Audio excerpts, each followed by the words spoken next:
এবং আমার বিবাহের পরে আর আগের জীবন আসমান আর জমিনের মধ্যে পার্থক্য। আল্লাহ করতে কেমনে রিজিক দিছেন এইটা আমি হিসাব দিয়ে মিলাতে পারবো না।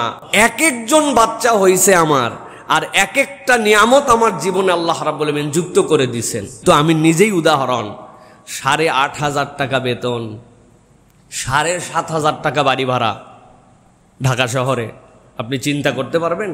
তাহলে আমি চুরি করে চলতাম, 1,000 টাকা দিকে একটা মানুষের চলে? 8,500 টাকা ফিক্স বেতন আর 7,500 টাকা হচ্ছে বাড়ি ভাড়া। কেমনে চলি তাহলে?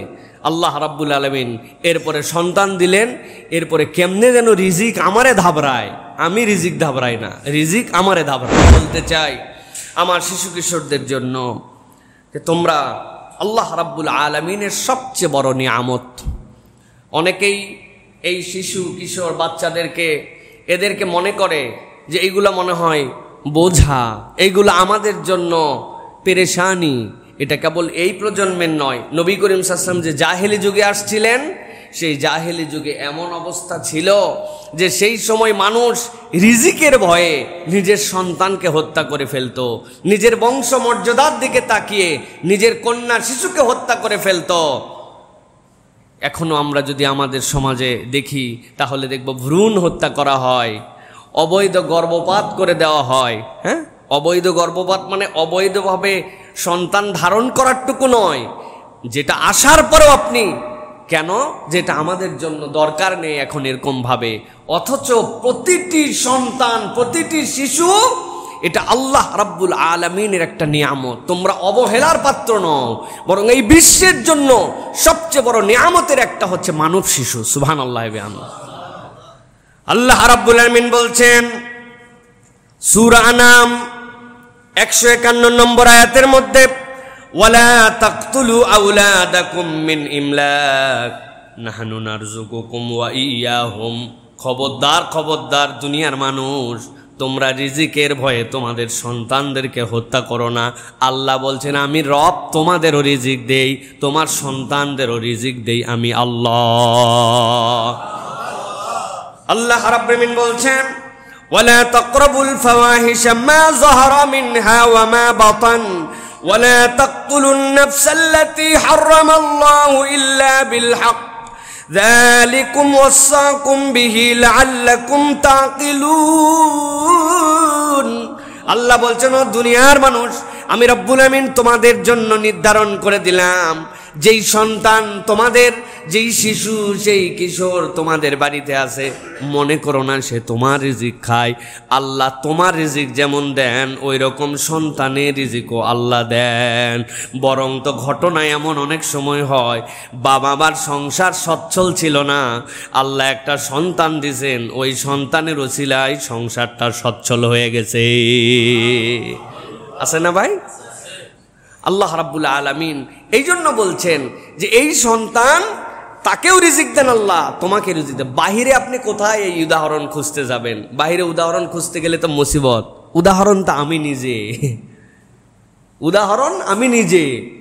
আল্লাহ রাব্বুল আলামিন আমার সন্তান যখন বাড়াইছেন, এই বাচ্চাগুলা, এই মেয়েগুলি, এবং আমার বিবাহের পরে আর আগের জীবন আসমান আর জমিনের মধ্যে পার্থক্য। আল্লাহ করতে কেমনে রিজিক দিছেন এইটা আমি হিসাব দিয়ে মিলাতে পারবো না।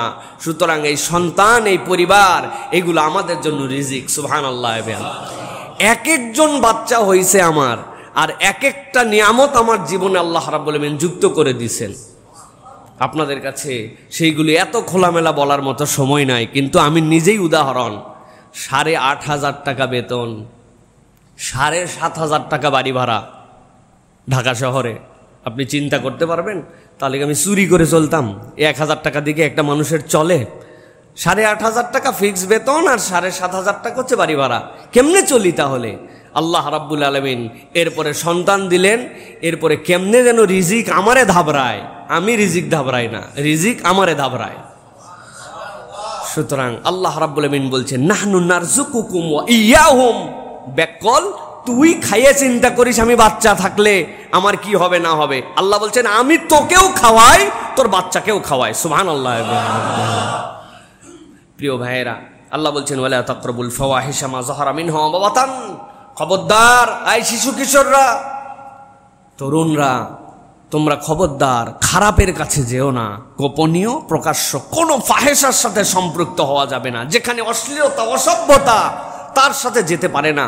মুসলিম তরুণ, মুসলিম কিশোর মজা করেও কনসার্টে যেতে পারে না, মজা করেও গান বাজনায় যেতে পারে না, ফান করেও সিনেমা দেখতে পারে না। ফাহেসা যেখানে, তরুণ এবং কিশোরদের সম্পর্ক সেখানে থাকবে না। আল্লাহ বলছেন, ওয়ালা তাকতুলুন নাফসাল্লাতী হারামাল্লাহু ইল্লা বিল হক। একটা প্রাণকে তুমি হত্যা করতে পারবে না। কেবল মানব শিশু না, কোনো প্রাণকেই তুমি হত্যা করতে পারবা না। রাস্তার পাশ দিয়ে যায়, গাছের পাতা একটা বেরিয়ে আসে, টুপ করে একটু টেনে ছিঁড়ে নিয়ে ছিটতে ছিটতে চলে গেল, এইটুক পর্যন্ত নিষেধ। সে তাসবিহ করে, তুমি কেন অযথায় এই প্রাণের পাতাটুকু তুমি ছিঁড়ে ফেললা? কোনো কারণ নাই। পা দিয়ে যাচ্ছে আর দাঁড়ায় আছে আর চা খাচ্ছে, নিচে যেগুলো পিঁপড়া আছে ওইগুলো পা দিয়ে ডলে ডলে মারতেছে, আপনার তো সে ডিস্টার্ব করতেছে না, সুতরাং আপনি তাকে হত্যা করতে পারবেন না। আল্লাহ বলছেন, আল্লাহর হক হুকুম ছাড়া, বৈধ কারণ ছাড়া একটা প্রাণকেও তুমি হত্যা করতে পারবে না। এটা আল্লাহ রাব্বুল আমিন তোমার থেকে হারাম করেছেন। আল্লাহ বলছেন, যালিকা ওয়াসাকুম বিহি লাআল্লাকুম তাকিলুন। এটা আল্লাহর পক্ষ থেকে তোমাদের জন্য নির্দেশনা, আল্লাহর পক্ষ থেকে ওসিয়ত। আশা করি তোমরা অনুভব করতে পারবা। প্রিয় তরুণ এবং কিশোরেরা, আমি আপনাদের জন্য বলবো, এই যে ভিডিও গেম খেলেন, যেই গেমের মধ্যে বিনা কারণে সারাদিন একজনকে মারতেছেন, এই যে ক্রুয়েলিটি তৈরি হচ্ছে, ইসলাম এটার থেকেও আপনাদেরকে সরতে বলে। আপনি ক্রুয়েলিটির সাথে যুক্ত হতে পারবেন না। তিনজন মিলে খেলছেন, একজন এখানে বলতেছে, আরেকজন পাশ থেকে বলছে মার মার মার, ডানে ডানে, বামে বামে। এই যে নির্দেশ দিয়ে দিয়ে যে ক্রুয়েলিটি ভিতরে তৈরি হচ্ছে, আল্লাহ এইটাও পছন্দ করেন না। সুতরাং এই আয়াতের এটা একটা ফাইন্ডিংস যে আমরা এমন হারাম, অসভ্যতা, যেটা চোখে দেখা নিষেধ, ফোনেও দেখব না, ডিভাইসেও দেখব না, যেটা আমাদের জন্য প্র্যাকটিস বাহিরে নিষেধ, ওইটা খেলার চলেও সেই খেলা আমরা খেলবো না, ওই গেম আমরা খেলবো না, ওই গেমের সাথে আমার সম্পর্ক থাকবে না যেখানে শিশু মন, কিশোর মনের মধ্যে ক্রুয়েলিটির প্রভাব ফেলে।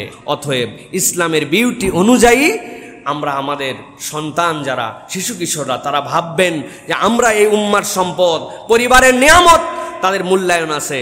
তবে এই মানুষগুলার দায়িত্বর জায়গা, তারা ফাহেসার সাথে যুক্ত হবে না, অসভ্যতার সাথে যাবে না, কখনো এমন কোনো কাজ করবে না যেটা আল্লাহ এবং তার রাসূল পছন্দ করেন। এটা এক নম্বর দিক। তাহলে বলেছি যে আল্লাহর সবচেয়ে বড় নিয়ামত এই শিশু কিশোর, আমাদের সন্তানরা। আল্লাহ যেন তাদেরকে কবুল করেন। প্রিয় ভাইয়েরা, নবী করিম সাল্লাল্লাহু আলাইহি সাল্লাম বলেছেন, কিয়ামতের দিনে আমলনামা নিয়ে যারা উঠবে, ভালো করে শোনেন কিশোররা, আমার তরুণরা, আমলনামা নিয়ে যখন উঠবে, এই আমলনামায় তিনটা ভাগে বিভক্ত হয়ে যাবে। এর একটা হচ্ছে ইমানদার, তাদেরকে আলাদা করে রাখা হবে। আরেকটা হচ্ছে কাফের মুশরিক, তাদেরকে আলাদা করে দেওয়া হবে। বিনা হিসাবে যারা জাহান্নামে যাবে, এদের মধ্যে হচ্ছে কাফের মুশরিকেরা। আর বিনা হিসাবে যারা জান্নাতে যাবে, ইমানের সাথে আমলে সলে তওবা নিয়ে আসছে, এই মানুষদেরকে আল্লাহ বিনা হিসাবে দিবেন। আর ইমানদারদের মধ্যে আরেকটা গ্রুপ থাকবে, যেই গ্রুপের হিসাব হবে, তারপরে তাদের জান্নাত জাহান্নাম নির্ধারিত হবে। জাহান্নামের পানিশমেন্ট হতে পারে, এরপর আল্লাহ জান্নাতে দিবেন। কিন্তু বিনা হিসাবে যারা জাহান্নামে, কোনো হিসাব নাই, ওদেরকেও আল্লাহ একটা প্রশ্নে জাহান্নামের সামনে দাঁড় করাবেন, দাঁড় করে জিজ্ঞাসা করবেন, ও ইজাল মাউউদাতু সুইলাত বিআইয়ি যামবিন কুতিলাত। জাহান্নামে তো যাবি, কিন্তু যাওয়ার আগে বলে যা যে কেন ছোট ছোট শিশুগুলিকে ওই বেলায় তাদেরকে হত্যা করা হয়েছিল। জাহান্নামে যাবি, কিন্তু এটা একবার জানায় যা। তোদের এই দুঃসাহসকে দিয়েছিল যে ভ্রূণ হত্যা করা, ছোট কন্যা শিশু হত্যা করা, পেটের থেকে চেক করে আপনার পছন্দের বাচ্চা না হলে আপনি সেটাকে গর্ভপাত করায় ফেলা, এই অধিকার তোমাকে কে দিয়েছিল? ইজাল মাউউদাতু সুইলাত বিআইয়ি যামবিন কুতিলাত, কোন অপরাধে তাদেরকে হত্যা করছিলে। জাহান্নামে যাবি, কিন্তু তার আগে এটা বলে যা। জাহান্নামে যে যাবেই, তারা আবার এটা জিজ্ঞাসা করার করেন কি? আল্লাহর রাগ, আল্লাহর গোসা যে এই শিশুদেরকে সে মূল্যায়ন করে নাই। এই নিষ্পাপ যারা ফিতরাতের উপর জন্মগ্রহণ করেছিল, তাদেরকে তুমি তোমার বংশের কারণে, তোমার পরিবারের কারণে, নানান কারণে তুমি হত্যা করছো। অতএব আমার শিশুরা, আল্লাহ কত মূল্যায়ন করেছে তাদেরকে, কত দাম দিয়েছে তাদেরকে। আমরা হেলা ফেলার পাত্র নয়, আল্লাহর দেওয়া একটা নিয়ামত এই দুনিয়ার বুকে আমরা। সুবহানাল্লাহ।